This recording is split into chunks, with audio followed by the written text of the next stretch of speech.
I'm like, oh, woe is you. Getting man, it's debilitating. I've never had it happen. It's staggering, right?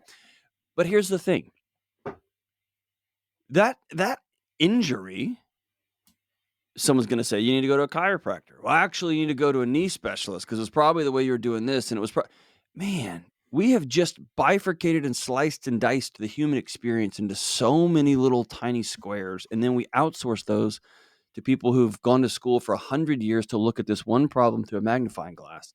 And I tend to step back and think, man, my problem started when I prioritized X over Y, right? When I was hustling and hurrying, instead of saying to myself, you know what? It was actually on a long arc, because I'm not training for the Olympics.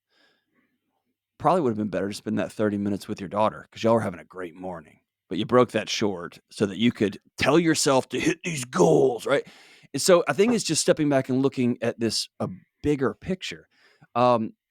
It's very hard to quote unquote deal with depression when you feel like your body's failing you, when you feel like your body's not doing what you want it to do, and your thought machine is up and at 'em, when you've been abused your whole life and now you found yourself in another romantic relationship, when you get fired, when all of the news channels are telling you that everything is coming down and that your particular nation of choice is failing underneath. Like, it's hard for your body to work in that environment, right? And so, I when I think about anxiety worse as it ever has ever been, my grandparents had a common narrative. They had a common story. They had a common mission. Um, I often say that we peace is now just something people stitch on a pillow or write on a little plaque and they put it in their bathroom. My granddad fought Nazis, man. Like, he was a World War II veteran. I still don't fully know what he did. I think it was codes or so. I don't know. But it was him versus the Nazis. And him and his team, they had a common mission. They knew peace was not that, right? We don't have that anymore. No. We identify our tribes with who we all hate together. We have no common place that we're all trying to get to other than where we're trying to get is you not there. And our bodies aren't designed for that. Our bodies are designed for purpose. Our bodies are designed for camaraderie, community, team, tribe, and to all be working towards a common thing. Under some sort of common belief structure. And we have just nuked all of it. And so, yeah, our bodies are spinning in space, completely untethered.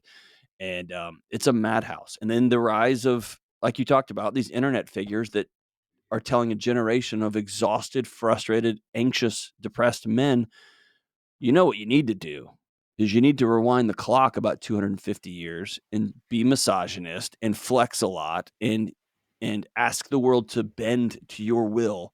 That'll solve it. And man, if you're an exhausted, depressed, anxious young man, that's pretty enticing. It's a pretty enticing trail, and it will end in a pile of bodies. It does every time. Just read a history book. Because it's the same thing, isn't it? It's like, oh, you don't have a warrior generation, so you're weak. And people that struggle, we don't know who to ask. So we follow somebody that looks manly, that plays up to the media representation of masculinity, etc. But then you start noticing this isn't me. And I remember reading somewhere that depression is like your body saying it needs a deep reset of the character you've been playing. You need to find Mm. yourself. You need to be your true self.